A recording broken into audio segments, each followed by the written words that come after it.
Someone has knocked on our door this evening and stepped across the threshold as one of our house guests. He is now crossing over from the normal world into our haunted house. Welcome to the Looks Creepy Cool podcast, part of Haunted House FearFest. I'm your host, Renee, and tonight I'm joined by Nicholas Laughlin, director, writer, and producer for Stimulant, which is nominated for Best Psychological Horror Short Showing at the Haunted House FearFest Festival from October 6th through November 6th. Together, we'll wander room by room through the haunted house and uncover what makes his film so creepy cool. Let's step inside. Hi, Nicholas. How are you? Hey, I'm doing so well. Thank you for having me. Oh my gosh, of course. Well, to give you guys a taste on what Stimulant is all about, I mean, when I saw the film, being the owner and everything, I was like, oh my God, I have to have this film. It is so cool. It is so amazing. And basically, it is a story about it's a new type of pill. Is making waves in the local community. Michael and his roommate Jen decide to give it a try. The side effects warp more than just their minds as bodies pile up around them. Is it all a hallucination or has the drug unleashed their inner demons? So, guys, we're going to take a look at the trailer. You can watch this video on YouTube, and we are going to dive right in. Not painkillers. It's just Adderall. Or it's like Adderall. Cookie says everyone's taking them. Cookie says. I don't know what's happening to me, but it's bad. I'm really not okay. Do you think you need to see someone? It's been 3 days. A bunch of people have died from these pills, Mike. Everybody's taking them. Everybody loves them. No big deal. Why is it always the father who ends up murdering the family? It's always with a handgun. So white. You coming, babe? Dinner's almost ready.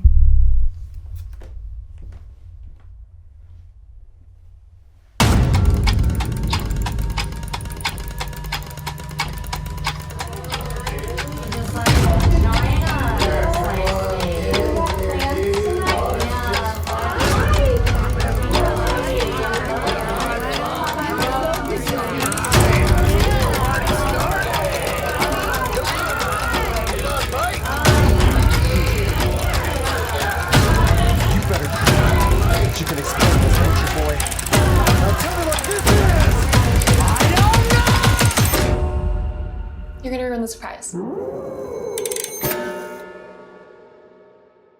Oh my goodness.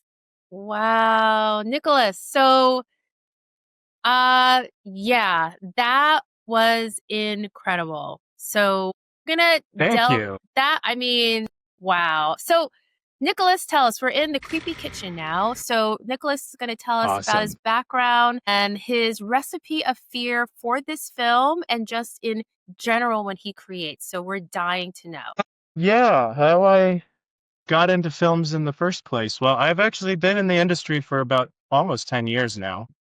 Started with internships and I worked on film crews for a very long time. I've always wanted to make my own movies. It stretches back to being a kid watching, Jaws or Jurassic Park, and you get the itch immediately, and it's just you're ruined for life. So Yeah. so that brings me here, yeah. But But you're ruined. yeah, You're no, I ruined was in a good way. You're ruined in a good way. in a very good way, in a very good way. I would rather be here than most anywhere else. So Yeah. yeah, but yeah, no, I've been working for a long time, 10 years, getting to direct short films over the years. I've experimented. I've had my thesis film for class but I've never actually had anything with a budget, and I've never had something that I felt was worthy of submitting to a festival. As I got more experienced, I got to a place where I felt more confident, and that was definitely in the last couple of years where I felt like now is the time. So this short film in particular, I'd always wanted to do something around addiction, but addiction is such a depressing topic. I think everybody knows somebody that's dealt with it in their life. But I wanted to do it in a fun way, and I kind of wanted to do it, of course, in a scary way. Over the years, I've been influenced by, of course, everybody says Hereditary or Yeah. Smile or, Right. the mind warping kind of movie, Hmm. and yeah, this is definitely kind of taking what I learned from those kinds of Wow. productions and, putting it into my own narrative. Yeah. So it was a culmination of a lot of years of figuring out what to do with this topic, and this is just kind of what came out in the end. No, Now, so I will say, like, Nicholas, you have your own twist, which is unlike any other because, guys, as you're watching the film, like, I was watching, I'm like, "Oh, okay, you think this is gonna happen," and then it just takes a whole new turn where I think, "Oh, I'm not gonna spoil it," like, this supporting character is, like, fine, and then, like, is it really him? Like, it's just really good in the sense, like, it's not bland in any moments. It just takes you on a roller coaster ride of, like, the psychological horror of, like, pills and being addicted and everything else, but it does it in a way that will just scare the living daylights out of you, which is just so walk us through in terms of, like, how did the story come to you? Like the pill horror story and, like, how did that all come about in terms of the storyline, the crew, everything? yeah, well, it's easy to write a drug story that's, it's about cocaine or, any of these like LSD or I mean, I think it really came from, when it started originally, it was meant to be on a college campus, this story.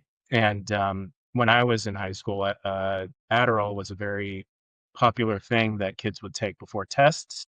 So originally, I was just going to have it on a college campus, and it was a student that was going to get ready for a test, and he was going to purchase some Adderall from his on-campus dealer or whatever. But and it ended up being something else. I didn't know anybody that was college age that I could just cast as a friend. I worked with a lot of my own collaborators. I've known these guys since like 2017, I think. Wow. And so we've been working together for a long time. So it was just easy to jump into it, because I trusted them and they're good at what they do, and everybody's very talented.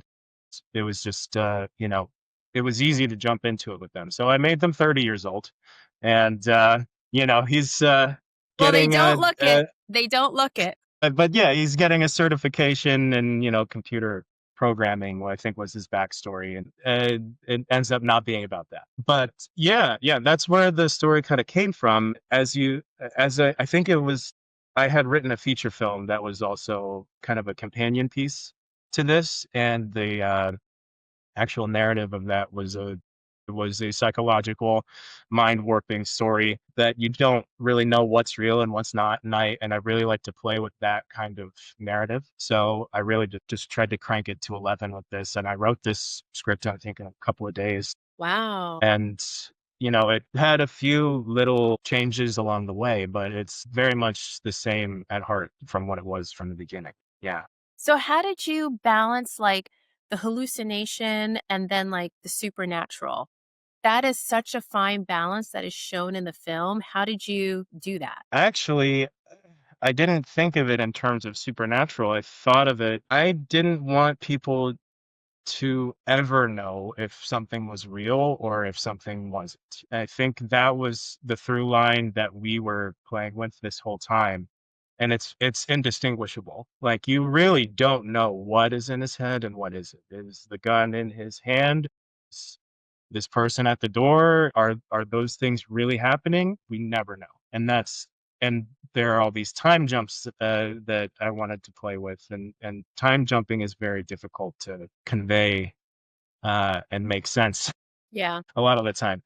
And so I just said, we're gonna just go all out on all of that. And so creating a balance, it was more just, let's amplify every single time something happens. Let's just keep it accelerating to a point where it's almost unbearable, Yeah. So, I like to build tension. That's my favorite part of this whole horror universe, is being able to make you on the edge of your seat and keep you there for as long as possible, you know? Yeah, I mean, I definitely got that from the film, and that was, like, leading into my next question, like, you relied heavily on that, which really does it beautifully, instead of just other horror films, like, just relying on jump scares a lot, which is this has, Yeah. like, a mixture in the sense, but, like, I'm not even gonna give it away, but, like, it was just so it was crafted it was well done, like, it was crafted very well, and I can't believe, That means a before. lot. Thank Yeah, you. and I can't believe you told me before, like, what, this is your first festival that you've entered, or It is, yeah. wow. I've made a number of films over the years, and a lot of them are still on YouTube. And one of them did actually get turned into a feature film that was directed by my director of photography on Yep. this film. Okay. But yeah, as a filmmaker, as a director, as a writer, producer, this is a big leap for me. And I was just I was ready to give it a shot, and I got lucky being here. Yeah. Yeah. And, like, your background is just so impressive. It's like you work super, super hard, and, like, you really just, like, and what I've read, I've done research, so I've read that, like, you work, like, in a team environment, you're very collaborative, and that's how you learn, Yeah. and as you progress. So your art department background, like, you're in art and things like, how hands were you on, like, set design, the prop, the gore, the blood, how hands-on were you with that? Well, with Stimulant, my role was, I mean, on a short film, a lot of times you don't have the money to pay people to do things in prep, and you know, I was lucky to have the few people that were prepping with me, because they were, close collaborators of mine, and we all work together, and we go back and forth on each other's projects. I did a lot of the prep myself. I made schedules. I broke down for props, and I figured out set design, what we were able to achieve and what we weren't, what we were able to get location wise. And I had to really rely on my producing partner, David, who is who was gracious enough to let us use his mom's house Oh, as is that our his mom's set. house? Wow. Yeah, yeah, That's and that is cool. also in another other projects as well. You that you'll easily be able to find on Amazon or wherever. That's And amazing. so he was a huge help, and hands on in terms of special effects.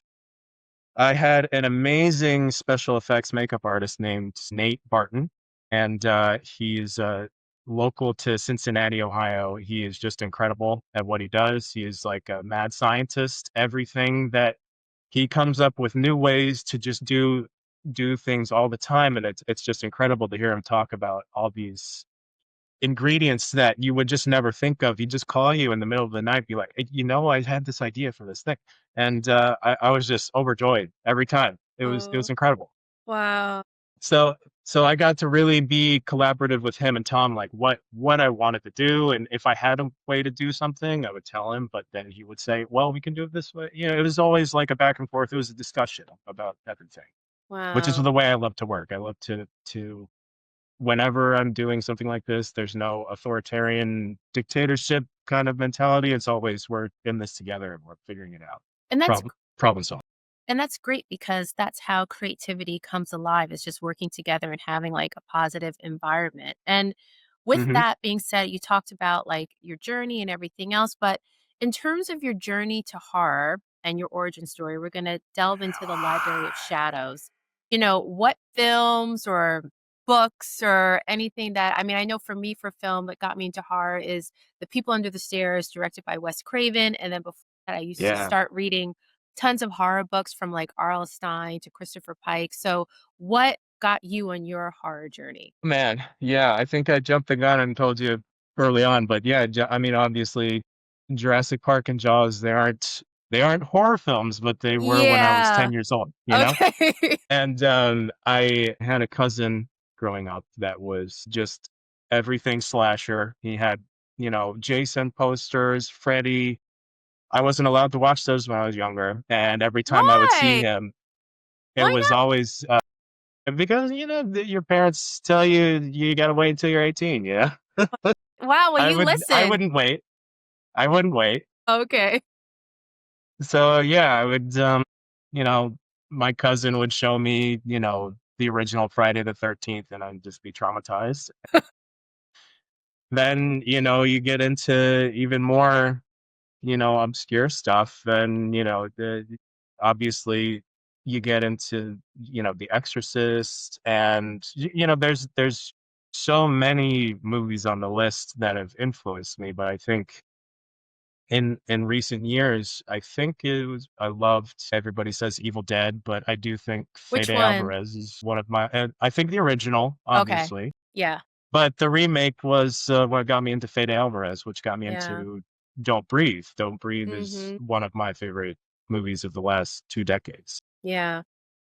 I love everything about Hitchcock, and that was very much a Hitchcock Mhm. kind of nightmare. And yeah, anything Hitchcock, Psycho, Yeah. and The Birds, Oh, I all these know. classics. Yeah, My The mom had Birds. my mom dressed up as her for Halloween when I was little, and she had No like blood way. all over her with like, the birds attached to her. I wish I had a picture. Yeah. Your mom sounds So really yeah. cool. Wow, your mom Yeah, she's sounds the really best. cool. Yeah. Wow. And Yeah. how is it like your family? I know some families, they don't support, the creativity in filmmakers. It's like, oh, just get a Yeah. standard job or whatever. So how was it for you growing up and being a filmmaker and everything? It's really funny. I have never had any pushback. I've only had support from my parents from day one since I started doing this. That's And great. they actually helped finance this movie. And Wow. I'm not ashamed to say it. And I'm grateful for them every day. They will bend over backwards for me, even though I don't want them to, And That's yeah, they just they want me to make something that they would like to watch, and wow. that's makes me, very humbled, obviously, Right. but I don't want to let them down. Yeah. Yeah. My dad likes the movie, and my mom does, so I mean, like, mission accomplished there. Yeah, Yeah. they've been very supportive from day one, so I'm very happy. Wow. No, Yeah, that's amazing. it's not it's not easy to find that, so I got very lucky with that relationship. Yeah, No, you got very, very lucky. That isn't easy to find, but that's good though, and that's like your motivation to. So we're gonna get into because that I have I'm hearing a phone call from the attic, and that you I know, just I love it. yeah, it's just and some of the green screen you could see, but whatever, we're just gonna fix it as we go. It's great. Thank you. I just, I have this, see, like me, I have this vision and I'm like, how do I make this work? And like being part of like video games and stuff and having that for my festival, I learned so much even more about technology and talking to the game developers. I'm like, okay, I could do this, Yeah. you know, Oh, that's so cool too. I so mean, I love all the backdrops. Like, these are great backdrops. I'm just very immersed, you thank know? you. No, thank you. So Yeah. what is pushing you forward? Like you have this film and like being a creator like me, but I can't speak for everyone. It's like you have all these ideas. It's like, what's next? Like, the story's like, you're not as good as like your last film or whatever the saying is. It's like, what's your next film? Like, I forget the saying, but like, you are as good as your last film, but Yeah. it's like, what's the next one? So, what's pushing you forward? Man, I mean, it's either stupidity or just complete passion in filmmaking. I will never stop trying to make movies ever. That's It great. doesn't matter what happens in the world. This is like the only thing that I love to do and that I can do, really. So I have been writing for a very long time, 10 years. I mean, it's not that long, No, that's a but long time. Yeah.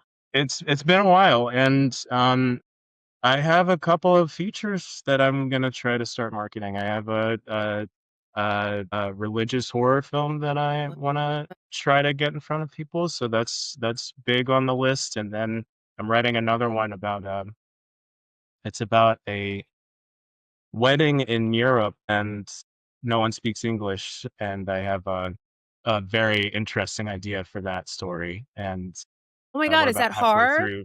Is It that is hard? horror, Oh yes. my goodness, just the way you Yeah. set that up, my brain started thinking like I started thinking of I saw the original Don't Speak when they're at like this wedding or Yeah. something. The original one, not the one with James McAvee, but like or McAvoy. Yeah, But I just pictured that and I'm like, holy cow, what is Nicholas going to come up with?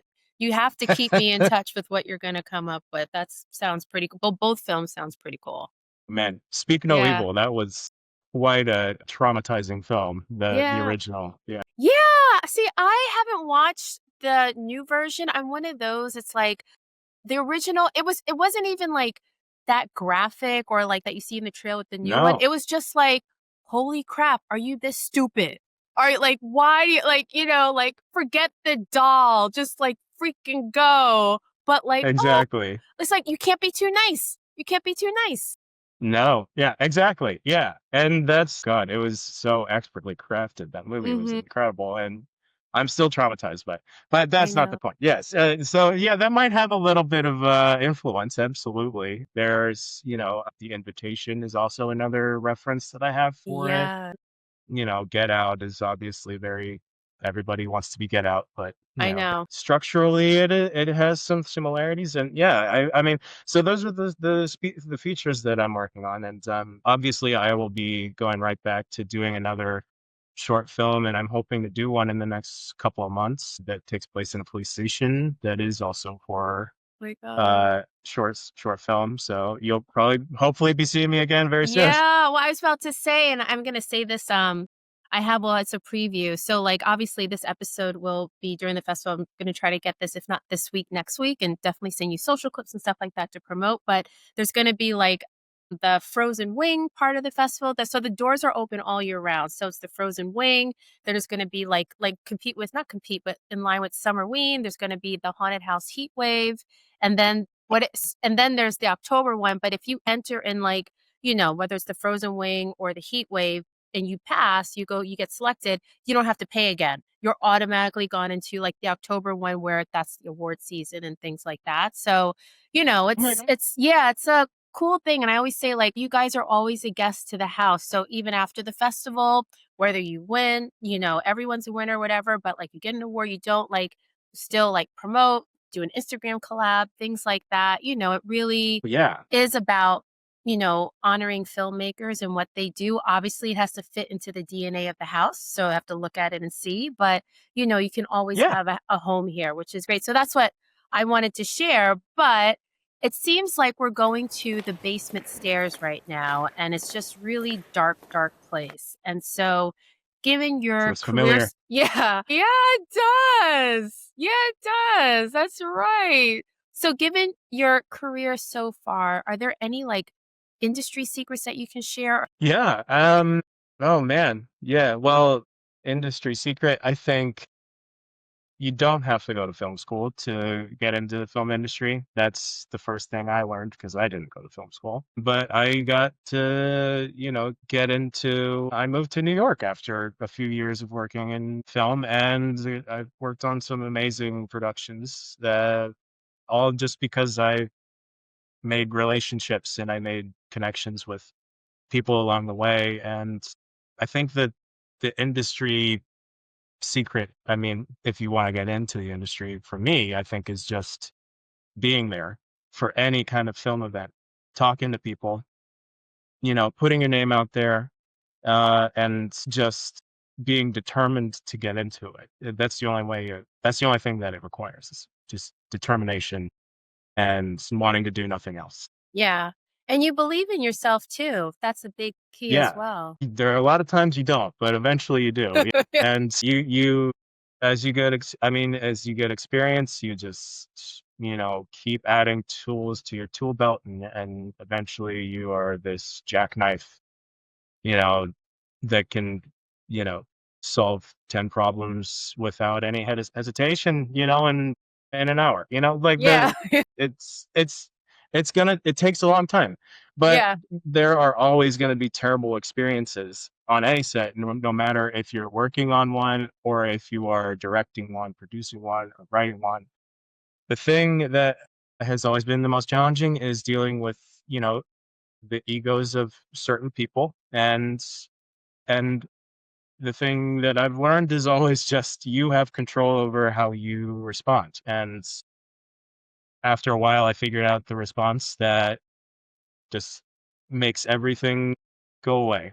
Yeah. and you'll never get rid of those people, but you won't have issues moving forward if once you learn how to deal with things the proper way. And there's a lot of ego on film sets. It's something that everybody has to deal with. At the end of the day, you will, as long as you want to keep things kosher with everybody, then you're just going to keep getting calls, you know? Yeah. And Yeah. that's the thing that I think everybody cares about more than anything else is, are you easy to work with, you Yeah. know? No, that's true. That's true. And, I mean, and that's such great advice because you don't, like a lot of people don't realize that. Like, you don't have to be a tyrant. You don't have to do whatever. Like, you can make a great film and check the egos that need to be checked at the door, but keep your sanity at the same time. And Exactly. also learn how to deal with them as well. And, we're in the basement right now, but obviously no one likes being in the basement stairs. So I have like a lightning round here so you can get out from the stairs and enter your final door of the interview. So this is a lightning Awesome. rod of questions. And so what's your favorite horror movie or director that secretly influences you? Zach Krieger. One object on set that became more important than expected. Oh God, the pill. Yeah, we'll say that. If stimulant were a drug in real life, what would its tagline be? 2 doses is a thumbs up. I don't. Okay. And that's okay. And you're almost at the top of the stairs. So one last question is what scene did you dream of filming that you haven't yet? It could be Stimulant or any other film. Oh my gosh, like something I've written or Yeah, something that somebody else has made? something that you've written or you're thinking about writing. Oh, man, yeah, there is something that involves grave robbing that I'm very excited to direct. It would be something that it would definitely be original. I would say that, and Wow. it excites me every time I read it. Every time I think about it. That's Wow. Yeah. I'll say that. I don't want to spoil it, but Oh my yeah. God. Well, he made it on the top of the stairs, guys. And now we're in the final room. And this is the question I ask all my guests of the house. What is the creepiest thing that's happened to you? And what is the coolest thing that's happened to you? I do have an answer for that. Yeah. So, the creepiest thing that has ever happened to me is actually also involving my cousin. He used to live in a bit of a cornfield in the middle of nowhere in My Ohio, God, and children of the I would, corn. My goodness. yeah. It's not what you expect, but it was actually, I think we saw an alien ship.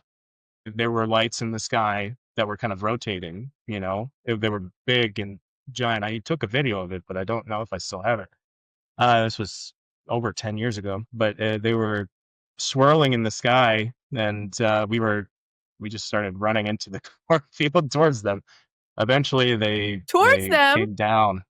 Yeah, we were stupid, but they came down eventually, and as they hit the ground, the whole ground lit up, like for a mile radius or something. It was very strange. I still don't know how to explain that. I was definitely terrified. Yeah, I would be I think too. that And they didn't take you. unquestionably, They didn't take you guys. Oh my God, you were so close. Oh my maybe God. they did, and this is all just, in my head. Stop. Don't say that. My God. They might be watching me now, interviewing you about this experience. Oh no. Wow. That is I creepy. see another movie forming. Yeah. Wow. So your cousin, does he talk about it after that point Oh, or yeah, I mean, we talked yeah? about it for a long time, yeah. I think he's probably forgotten about it now. He's had kids and, he's moved on, but once Wow. upon a time, he it was all we would talk about, yeah. Oh, that's crazy. So what's the coolest thing that's ever happened to you? Yeah, so, I mean, the coolest thing, there's so many cool things. I would say, well, the coolest thing right now is being able to be in this festival. So, I mean, Hey. right off the bat. But outside of that, I mean, yeah, it has to be, it is. But outside of that, I worked on the movie Friendship. So that was I did not know that movie was gonna blow up like it did. And Wow. now everybody is constantly texting me like, "Hey, I saw your name in the credits in Friendship," and everybody just goes nuts. It's really cool. So Oh, that's I would say amazing. that's the coolest lately. Yeah. Wow. Well, yeah, lately. And then I can't wait to see what else you have in store, Nicholas. I mean, you already shared some films you're going to start working on, some story ideas you started writing. It's just your mind is so creepy and so cool. We just can't wait to see what you have next. So, guys, Stimulant is part of the festival. It's in the Basement Stairs Horror Bundle. The festival starts October 6th through November 6th. Tickets start at just $6. So that's the starting price. So it's very affordable for everyone. And Nicholas, how can people get in contact with you, or, Instagram, Yeah. socials, all that stuff? Yeah, just find me on Instagram at Lakeland Pictures. That's my production company, quote Okay. unquote. And it's the best place to find me. It's where I promote everything that I do. My YouTube channel is also the same. It's Lakeland Pictures. I have some old crappy short films on there you can check out too that are pretty funny. There's a Michael Myers fan film on there with my cousin that was in the cornfield. It gets Nice. pretty gory. Oh, that's amazing. Lakeland Pictures. Just look me up on YouTube or Instagram. You can find all the goodies. Yeah. Awesome. Well, guys, I'll put the links below. This video is going to be on YouTube, and also it'll be available on all the podcast platforms: Spotify, iHeart, I'm forgetting one, Amazon and Apple and all the others. So yeah, we're excited. Make sure you check out Stimulant at the festival. You have a month to check it out. So just go to hauntedhousefearfest.com and just enjoy and get your popcorn. Or if you get freaked out, then don't have popcorn, have a drink or something else, whatever. Alrighty. Exactly. All right. Thank you so much, Nicholas. Thank you, guys. And no, this is great. And you always are a guest at Haunted House FearFest. Definitely keep us posted on other things that you're working on. And guys, Absolutely. have a great night, everyone, and talk to you soon.